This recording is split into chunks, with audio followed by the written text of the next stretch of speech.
তিনটা জিনিস আছে এমন, যে তিনটা জিনিস মুক্তি দেয় মানুষকে, যে তিনটা জিনিস নাজাত দেয়, মুক্তি দেয় মানুষকে।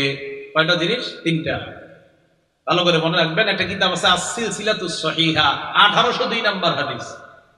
এই হাদিসের মধ্যে আল্লাহ নবী বলেন সালাসুন মুনজিয়াত, তিনটা জিনিস আছে মানুষকে মুক্তি দেয়।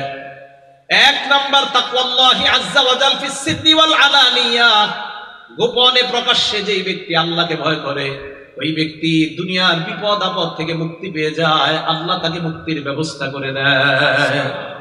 গোপনে প্রকাশ্যে সর্ব অবস্থা আল্লাহকে ভয় করে। দুই নাম্বার ওয়াল কাউলু বিল হাক্কি, সত্য কথা বলে। ফির রিজা ওয়াস সাখাত, কেউ সন্তুষ্ট হোক বা অসন্তুষ্ট হোক এই লোকটা সত্যি কথা বলে। এই লোকটাও সত্যি বলার কারণে সামান্য সময় বিপদে পড়লেও আল্লাহ পাক রব্বুল আলামিন দুনিয়া আখিরাতে তাকে মুক্তির ব্যবস্থা আল্লাহ করে দিবেন।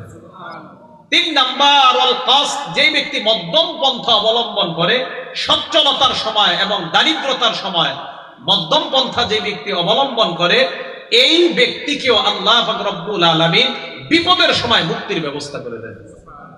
তাহলে এর মধ্যে এক নাম্বার ছিল কি আল্লাহকে ভয় করা। তো জেনে নিলাম আমরা আল্লাহকে ভয় করার 4 নাম্বার উপকার, বিপদ আপদ থেকে আল্লাহ মুক্তি দান করেন। 5 নাম্বার উপকার আল্লাহকে ভয় করার, জান্নাতে যাওয়ার রাস্তা আল্লাহ সহজ করে দেন। তিরমিজি শরীফের 2450 নাম্বার হাদিস, 2450, ক্বালা রাসূলুল্লাহ সাল্লাল্লাহু আলাইহি ওয়াসাল্লাম, আল্লাহ নবী বলেন মান খাফা আদলাজা ওয়া মান আদলাজা বালাগাল মানজিলা। ভালো করে শুনেন, মান খাফা আদলাজা ওয়া মান আদলাজা বালাগাল মানজিলা। আল্লাহ নবী বলেন যে ব্যক্তি ভয় পায়, আমি মনে হয় ওই সময় যদি রওনা করি আমি আমার কাঙ্ক্ষিত গন্তব্যে পৌঁছতে পারবো না, আমি লক্ষ্যে পৌঁছতে পারবো না। ওই লোক চিন্তা করে আমি যদি সকাল 10টায় রওনা করি, না না, আমি যেই উদ্দেশ্যে রওনা করলাম আমার উদ্দেশ্য হাসিল হবে না। এই খফার অনুবাদ এটা, মান খাফা, যে ব্যক্তি এই ভয় করে, ব্যাখ্যা আসছে আল্লাহ ইয়াসিলা ইলাল মানজিল ফিল মিআদ, সময় মতো সে তার মঞ্জিলে পৌঁছতে পারবে না। ওই ব্যক্তি কি করে? আদলাজা, ভোরে ভোরে রওনা করে। জ্ঞানী ব্যক্তিরা ভোরে ভোরেই রওনা করে, বরং রওনা করে গুলিস্তান সায়েদাবাদ গিয়ে ফজরের নামাজ পড়ে, এরপরে ওখান থেকে রওনা করে। কেন? যে আমি মনে বুঝতে পারবো না যদি আমি পরে রওনা করি। এখন দেখেন নবীজি কি বলে, ওমান আদলাজা বালাগাল মানজিলা, আর যে ব্যক্তি ভোরে ভোরে রওনা করে ওই ব্যক্তি তার কাঙ্ক্ষিত গন্তব্যে পৌঁছে যায়। এই হাদিস থেকে একটা শিক্ষা আমাদের, আমরা কোথাও রওনা করলে ভোরে ভোরে রওনা করা, সুবহানাল্লাহ, তাহলে সুন্দরভাবে পৌঁছা যায়। আমি কিন্তু আপনার সাধারণত আপনারা বিভিন্ন সফরে নেন দিকে অন্য সময় রওনা করতে হয়, সাধারণত বাড়িতে বা আমার কোনো কাজে আমি রওনা করলে রাত 2টা-3টা বাজে আলহামদুলিল্লাহ আমার ওই গন্তব্যে আমি রওনা করি, একদম চুপে চুপে জ্যাম মুক্ত ভাবে, কেউ না জানায় সহজে গন্তব্যে পৌঁছে যাই। আর হুজুরা জ্যামে বসে থাকে, জিজ্ঞাসা করে আপনি আমি তো জ্যাম মুক্ত ভাবে আইসা বলছি। আরে কখন গেলেন? আমি তো ভাই ভোরে ভোরে চলে আসছি। গেলেন, হাদিসে আসছে ভোরে ভোরে রওনা করার কথা, তাই আগে আগে চলে আসছে, পরে আপনার রওনা করলেন, গেলেন। হাদিসে আসছে নবী সাল্লাল্লাহু আলাইহি ওয়াসাল্লাম যেই ব্যক্তি গন্তব্যে পৌঁছার আশঙ্কা করে সে তাড়াতাড়ি রওনা করে। যাই হোক, এবার মূল কথাটা শুনেন। আল্লাহ নবী বলেন, শোনো, আলা ইন্না সিলআতাল্লাহি গালিয়া, শোনো তোমরা, আল্লাহর পণ্য এটা দামি পণ্য। আল্লাহ নবী বলেন, আলা ইন্না সিলআতাল্লাহি আল জান্নাহ, আল্লাহর পণ্যের নাম হলো জান্নাত, আর ওই জান্নাত হলো আমাদের কাঙ্ক্ষিত গন্তব্য।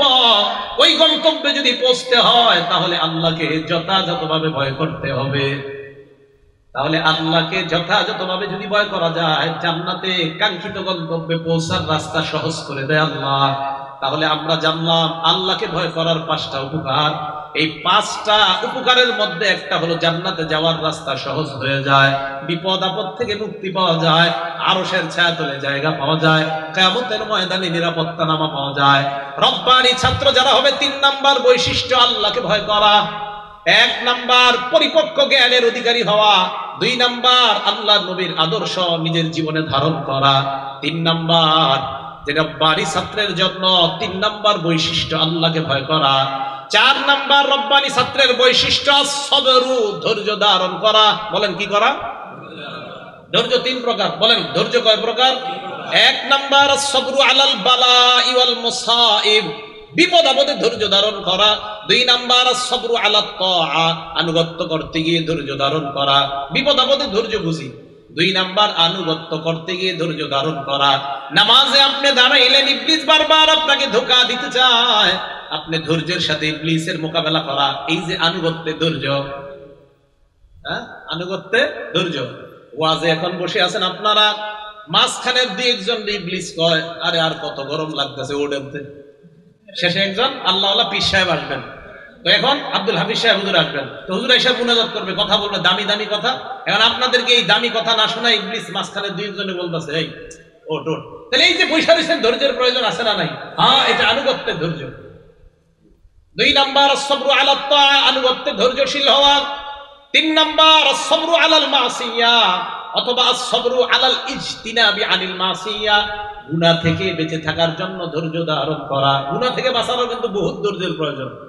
ইবলিস বারবার কয় আরে একটু দেখ, আরে একটু দেখ, সাইফুল্লাহ হাবিব সাহেব বয়ান করছে, তো কি হয়েছে, নাটক সিনেমা না দেখতে গেছে, আজকে শেষ দেখ, হুজুরে কালকে গিয়ে কবি হুজুর শেষবারের মতো গতকালকে দেখ, এইভাবে আপনাকে দেখাইতে চান, তখন আপনি বলবেন না না না, ইবলিসে বলবেন না দেখবো না। এই গুনাহ থেকে বাঁচার জন্য ধৈর্যের প্রয়োজন আছে না নাই?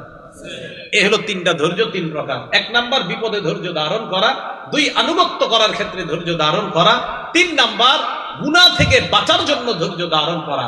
তো বলতেছিলাম রব্বানি ছাত্র যারা হবে তাদের 4র্থ বৈশিষ্ট্য ধৈর্য ধারণ করা। এখন এই মাদ্রাসার ছাত্রদেরকে আমি বিশেষভাবে জিজ্ঞাসা করব, এই মাদ্রাসায় যারা পড়বো ইনশাআল্লাহ আমাদের কাঙ্ক্ষিত গন্তব্যে পৌঁছার জন্য ধৈর্যের প্রয়োজন আছে না নাই? তো বাস রব্বানি ছাত্র, জামিয়া রব্বানিয়ার ছাত্ররা যদি রব্বানি আল্লাহ ওয়ালা হতে চায়, 4র্থ বৈশিষ্ট্য অর্জন করতে হবে, ধৈর্যের সাথে পড়াশোনা করে কাঙ্ক্ষিত গন্তব্যে পৌঁছতে হবে। তাহলে 4 নাম্বার ধৈর্য ধারণ করা। সূরা আনকাবুতের 2 নাম্বার আয়াতে আল্লাহ বলেন আহাসিবান নাস আইয়ুতরাকু আইয়াকুলু আমান্না ওয়া হুম লা ইফতানুন। মানুষ কি মনে করেছে, মানুষ বলবে আল্লাহ আমি ঈমান এনেছি, বাস তারে আমি মুক্তি দিয়ে দিলাম। ওয়া হুম লা ইফতানুন, আর ঈমানদারকে পরীক্ষা করা হবে না। মানুষ কি এমনটা মনে করে? ঈমান আনছো তো পরীক্ষার জন্য তুমি প্রস্তুত হয়ে যাও। ঈমান যারা আনছি পরীক্ষা দিতেই হবে, পরীক্ষার মধ্যে পড়তেই হবে। তা আল্লাহ বলেন আহাসিবান নাস, মানুষ কি মনে করে আইয়ুতরাকু, তাকে এমনি ছেড়ে দেওয়া হবে, আইয়াকুলু আমান্না, যে আমি আল্লাহ তোমার উপর ঈমান আনলাম, এই কথা বলার কারণে তাকে ছেড়ে দেওয়া হবে, ওয়া হুম লা ইফতানুন, আর তার পরীক্ষা নেওয়া হবে না। মানুষ কি এমনটা মনে করে? না। তাহলে বলেন আপনাদের থেকে আমি শুনতে চাই, ঈমান আনছি তো পরীক্ষার সম্মুখীন হতে তৈরি আছি তো সবাই? হতেই হবে পরীক্ষা। তাহলে ঈমান আনছি, মুমিন তো আমরা পরীক্ষার সম্মুখীন হতেই হবে। আল্লাহ আমাদের সকলকে প্রস্তুত থাকার তৌফিক দান করুন। বুখারী শরীফের একটা বর্ণনা, 5652 নাম্বার হাদিস, আব্দুল্লাহ ইবনে আব্বাস রাদিয়াল্লাহু তাআলা এক ব্যক্তিকে বলেন আলা উরিকা ইমরাতান মিন আহলিল জান্নাহ, এই আমি কি তোমাকে জান্নাতি একজন নারী দেখায় দিব না? মন দিয়ে শুনেন। হাযিহিল মারআতুস সাউদা, এই কালো নারীটা জান্নাতি। সুবহানাল্লাহ, এই কালো নারীটা জান্নাতি। এমনি বলছে এই কালো নারীটা জান্নাতি।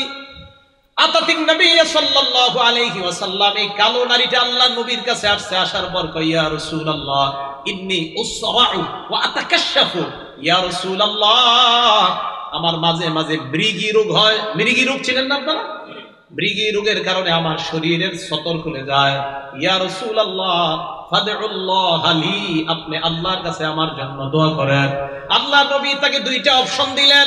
1 নাম্বার আল্লাহ নবী বললেন আমি তোমার কাছে 2টা অপশন রাখতেছি। 1 নাম্বার, যদি তুমি ধৈর্য ধারণ করো, দেখেন কি কয়, যদি তুমি ধৈর্য ধারণ করো, ইন সাবারতি লাকিল জান্নাত, এই অসুস্থতায় যদি তুমি ধৈর্য ধারণ করো তোমার ঠিকানা মরার সাথে সাথে জান্নাত।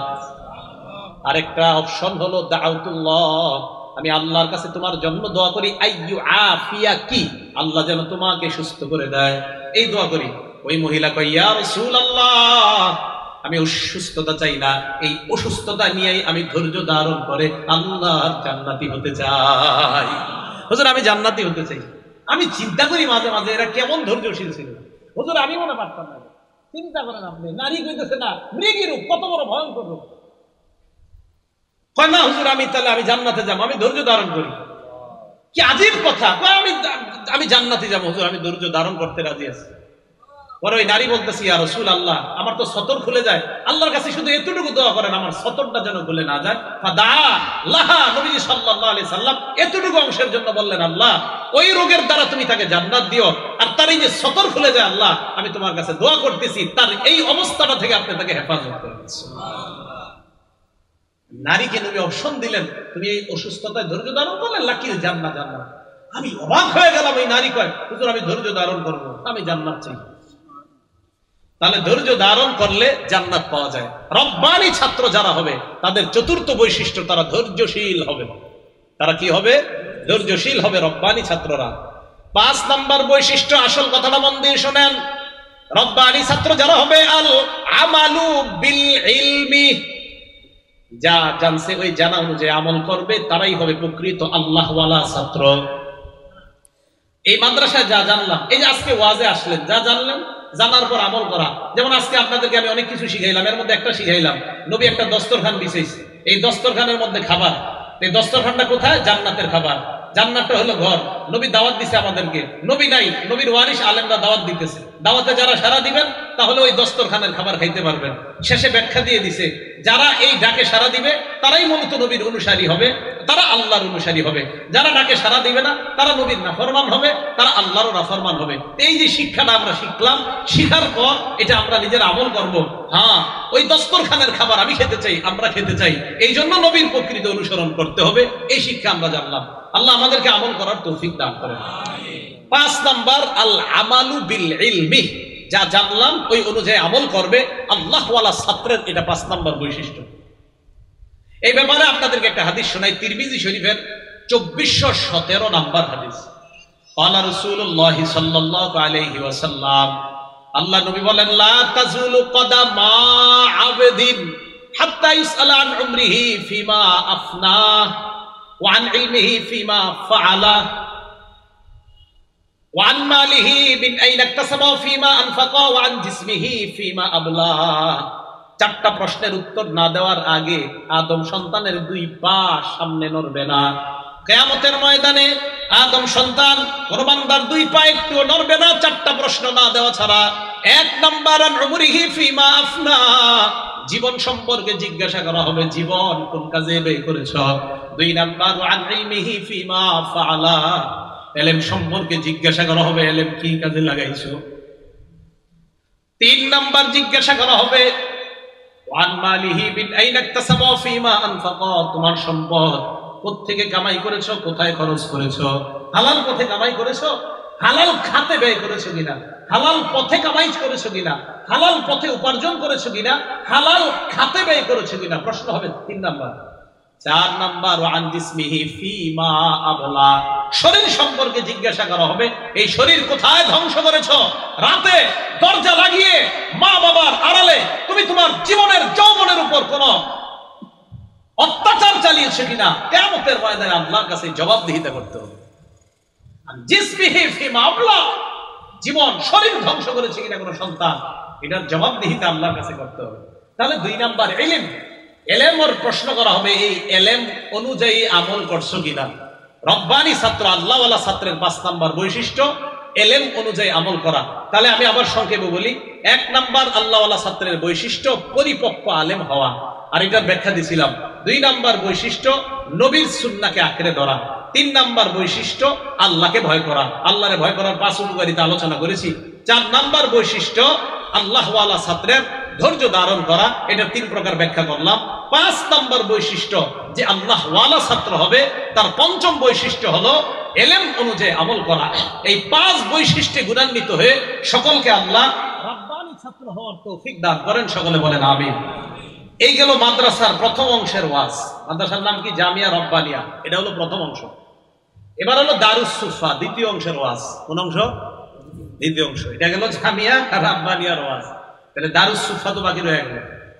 সুফা মানে হলো আঙ্গিনা, চত্বর। বলেন সুফা অর্থ কি? চত্বর। দারুস সুফা এটার নাম। বাকি সুফার অংশটা শোনেন আগে। সুফা মানে চত্বর।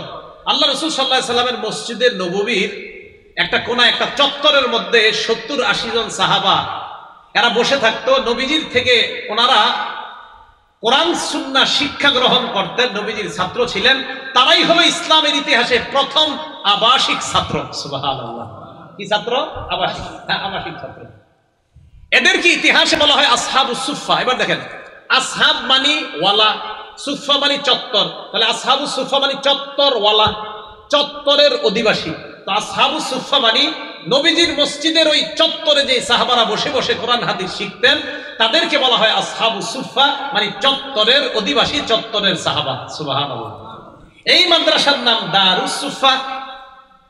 এই মাদ্রাসা গঠন করার দ্বিতীয় উদ্দেশ্য, ওই আসহাবে সুফা নবীর মসজিদের ওই চত্বরে যে 70-80 জন সাহাবারা যেমন ইতিহাসের শ্রেষ্ঠ ছাত্র ছিল, জামিয়া রাব্বানিয়ার ছাত্ররা যেন ওই সুফার সাহাবাদের মতো শ্রেষ্ঠ ছাত্র হতে পারে, এই মাদ্রাসা গঠনের এটা দ্বিতীয় উদ্দেশ্য।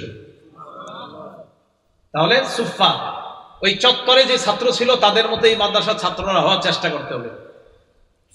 আসহাবে সুফাদের ব্যাপারে বুখারী শরীফের 442 নম্বর হাদিসের মধ্যে আসছে, আবু হুরায়রা রাদিয়াল্লাহু তাআলা আনহু বলেন, ইন্নী রাআইতু 70 মিন আসহাবিস সুফা, আমি আসহাবে সুফার 70 জনকে এমন দেখেছি, মা আলাইহিম রিদা, আরেক বর্ণনা মা মিনহুম রাজুলুন আলাইহিম রিদা, তাদের কারো শরীরের মধ্যে আমি বড় কোনো চাদর দেখি নাই, কারো শরীরের মধ্যে দেখছি ইজার, একটা লুঙ্গি, অথবা আও কিসাউন, অথবা ছোট চাদর।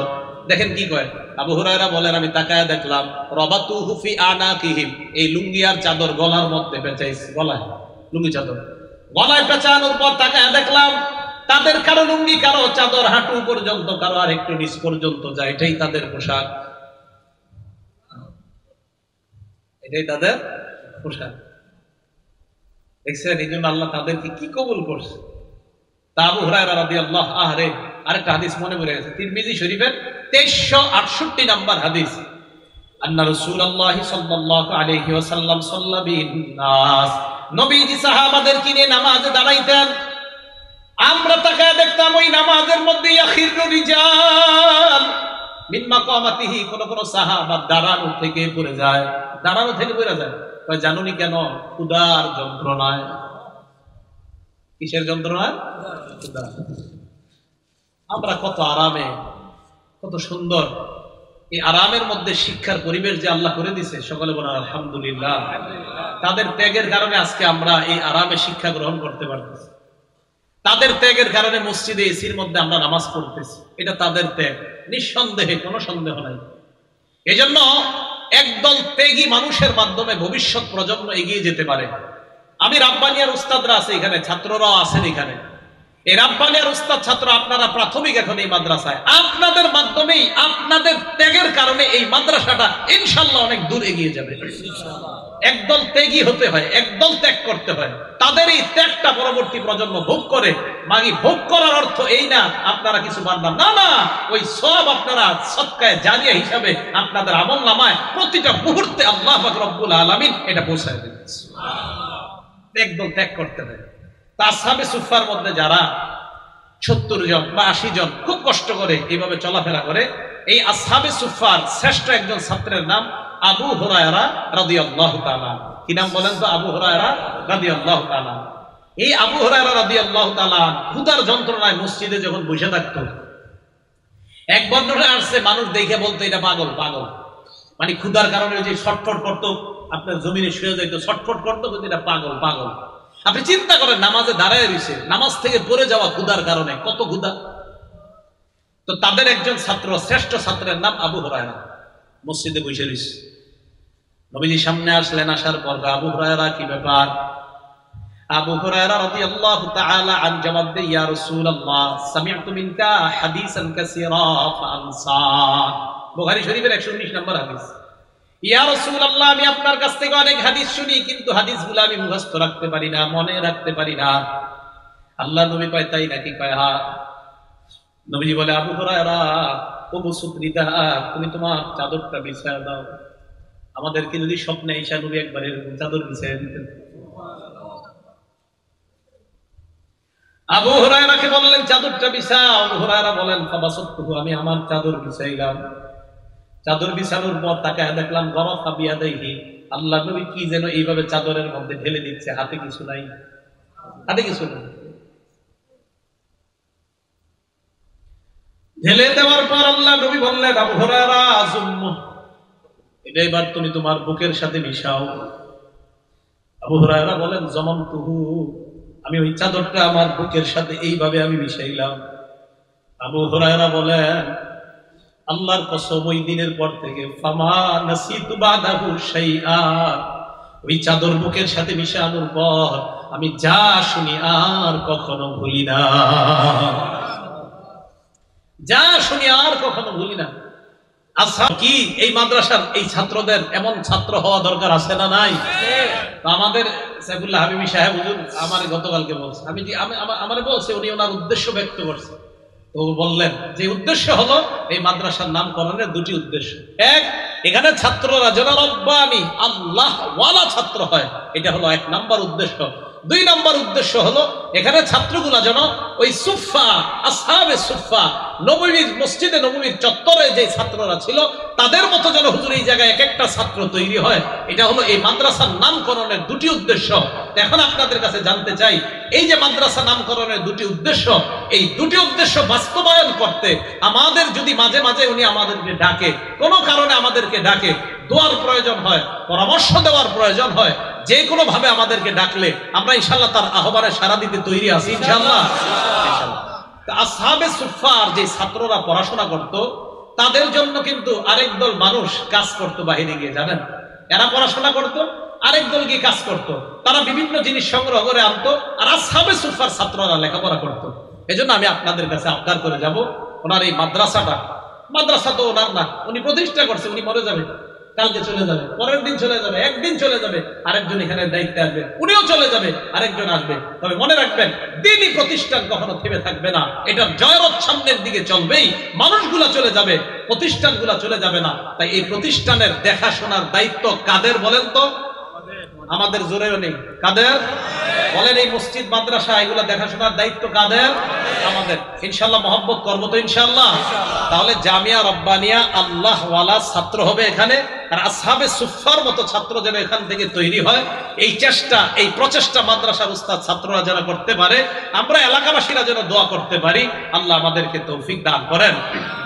শেষ কথা, এই মাদ্রাসার ছাত্র উস্তাদ যারা, আমরা একটা কথা মনে রাখবো, মাদ্রাসায় আমরা যে সমস্ত ছাত্ররা পড়াশোনা করব, আলেম হব, এখান থেকে আমরা হাফেজ হব, কারি হব, আমাদের মধ্যে যেন কখনো রিয়া কাজ না করে, লৌকিকতা কাজ না করে, মানুষকে দেখানো কাজ না করে, বরং আল্লাহকে খুশি করা এই কাজ যেন করে। বলেন তো, আমাদের পড়াশোনার উদ্দেশ্য কাকে খুশি করা?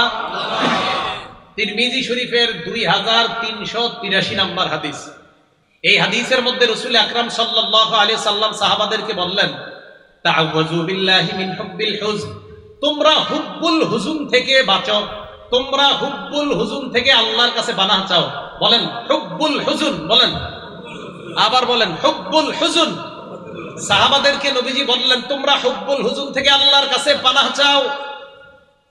সাহাবারা বললেন, ওয়া মা হুব্বুল হুজনি ইয়া রাসূলুল্লাহ, হুজুর হুব্বুল হুজুন কি, এটা আপনার কাছে জানতে চাই। আল্লাহ নবী কয়, হুব্বুল হুজুন ওয়াদিন ফি জাহান্নাম, জাহান্নামের একটা এলাকার নাম।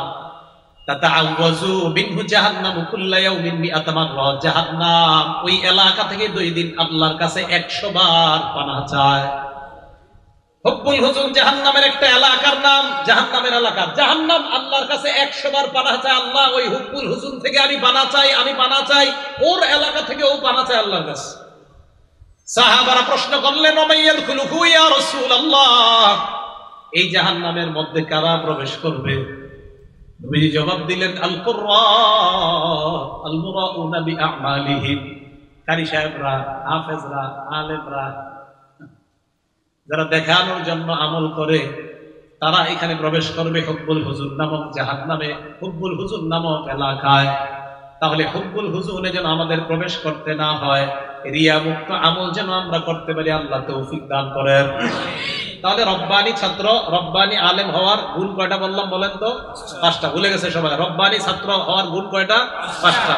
1 নাম্বার পরিপক্ক আলেম হওয়া, 2 নাম্বার নবীজির সুন্নতকে অনুসরণ করা, আঁকড়ে ধরা, 3 নাম্বার আল্লাহকে ভয় করা, 4 নাম্বার ধৈর্য ধারণ করা, 5 নাম্বার এলেম অনুযায়ী আমল করা। এলেম অনুযায়ী কি করা? আমল করা। এটা হলো জামিয়া রব্বানিয়া কায়েম করার উদ্দেশ্য।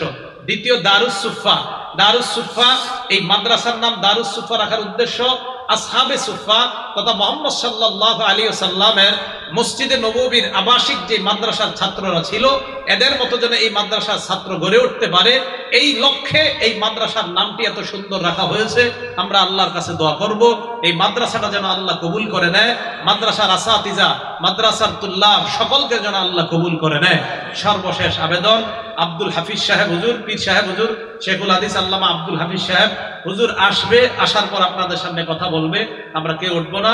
হুজুর দিলের খোরাকের জন্য যা যা প্রয়োজন ইনশাআল্লাহ আলোচনা করবে। আল্লাহ পাক রব্বুল আলামিন আমাদের সকলকে যা শুনলাম বললাম এই কথাগুলোর উপর যেন আমরা আমল করতে পারি, আল্লাহ তৌফিক দান করেন। আমিন ওয়া আখিরু দাওয়ানা আনিল হামদুলিল্লাহি রাব্বিল আলামিন। আমরা কেউ উঠবো।